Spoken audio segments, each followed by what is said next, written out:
Olá! Olha o livro que nós vamos ver aqui hoje. Arsène Lupin, o ladrão de casaca, que inspirou a série da Netflix. Olha, gente, quando eu li esse livro, sabe o que eu senti? Uma grande pena. Uma pena de não ter lido esse livro e os livros dessa série quando eu era adolescente, porque eu teria adorado esse livro. Eu li os livros da Agatha Christie, mas nunca li este livro. Por quê? Porque eu não sabia que existia. Não caiu na minha mão. Então é por isso que eu estou aqui.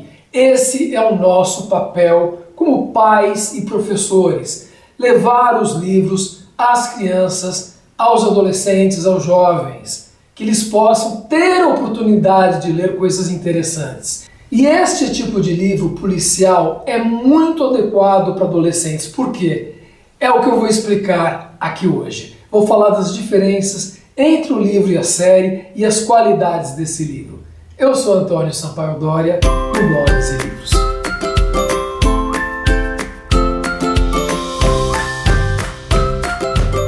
Pois é, gente, este livro não é igual à série, eu vou falar das diferenças, mas antes eu vou falar por que esse tipo de livro é legal para adolescente, é muito bom para adolescente. Sabe por quê? É porque ele desenvolve uma lógica. Então é a idade em que o adolescente abandona o pensamento fantasioso e passa a ter um pensamento mais analítico e lógico. E esses livros são analíticos e lógicos, porque tem um suspense, mas que deve ser resolvido de forma realista. E isso que o adolescente está aprendendo dos 10 aos 14 anos e também depois dos 14 anos. Então eu adorei ler Agatha Christie nesta idade, porque eu estava desenvolvendo esse raciocínio lógico, que também podemos chamar de um pensamento realista, baseado na realidade e não na fantasia. Vale a pena dizer que essa edição que eu li é da editora Pandorga, uma edição luxuosa, muito boa, tem detalhes, informações sobre outros livros do autor. Eu vou falar disso no final. Também comprei dessa editora esse box aqui do Peter Pan. Não li ainda. Bom, eu não conhecia essa editora, acho que é uma editora nova, mas muito caprichado, muito bonito. Vale, olha, tem até esta fitinha aqui para marcar a página. E agora eu vou falar quais são as diferenças entre este livro, que eu tenho aqui, porque eu não li os outros, e a série da Netflix. Vamos lá? Assane Diop, que é o Omar Sy genial, e é assim que se pronuncia, Omar Sy, porque ele é francês. Ele não é o Lupin, mas ele leu os livros do Lupin e se inspira neste personagem para desenvolver as suas ações. É um personagem contemporâneo. E o filho dele, adolescente, também fica lendo esses livros sem parar. Como eu fiquei nas últimas noites, lendo sem parar até altas horas.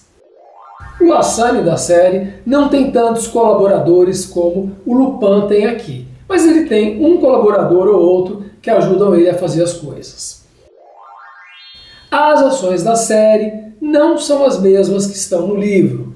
Há semelhanças de temas, por exemplo, o colar que pertenceu a Maria Antonieta. Esse é um dos contos desse livro. Mas as ações são completamente diferentes da série. Na série, o Assane quer vingar a morte do seu pai que se suicidou na prisão porque foi acusado pelo roubo desse colar. Então, a série tem um peso a mais que este livro não tem. Agora vamos para semelhanças. O Omar Sy, na série, também como Lupin, se disfarça em outros personagens, se disfarça muito bem e as pessoas não conseguem perceber. Com maquiagem, com gestos, enfim. Mas vamos combinar que hoje, com a prevalência da imagem, internet e tudo mais, é muito mais difícil do que naquela época.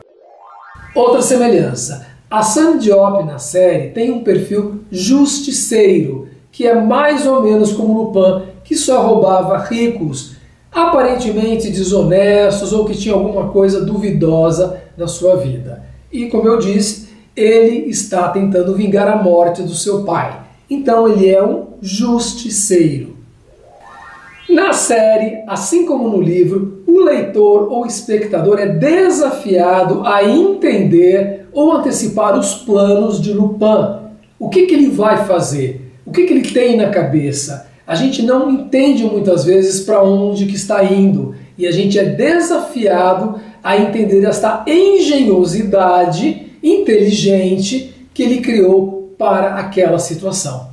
Somos desafiados o tempo todo e no livro isso é uma constante. Agora eu vou falar do livro, das qualidades desse livro, porque o autor, Maurice Leblanc, tem algo de genial com o personagem que ele criou, que é o Lupin. Vamos entender como isso acontece. Primeira coisa, esses livros surgiram por encomenda do editor de uma revista chamada Je sais tout, quer dizer, Eu Sei Tudo, que queria um personagem que fizesse frente ao Sherlock Holmes, que estava fazendo muito sucesso na Inglaterra. Então ele queria algo parecido na França. E o Maurice Leblanc foi escolhido para isso. Narradores diferentes. Ele utiliza muitas vezes o narrador em terceira pessoa, distanciado, que apenas narra os fatos, o narrador em primeira pessoa, mas que é um amigo, um conhecido do Lupin, e o narrador em primeira pessoa, que é o próprio Lupin. Só que a gente não sabe quando vai acontecer isso. Então não existe um esquema que se repete. Cada história, cada conto desse livro é uma surpresa. Pode ser que quem esteja narrando seja o próprio Lupin, ou não. É uma surpresa.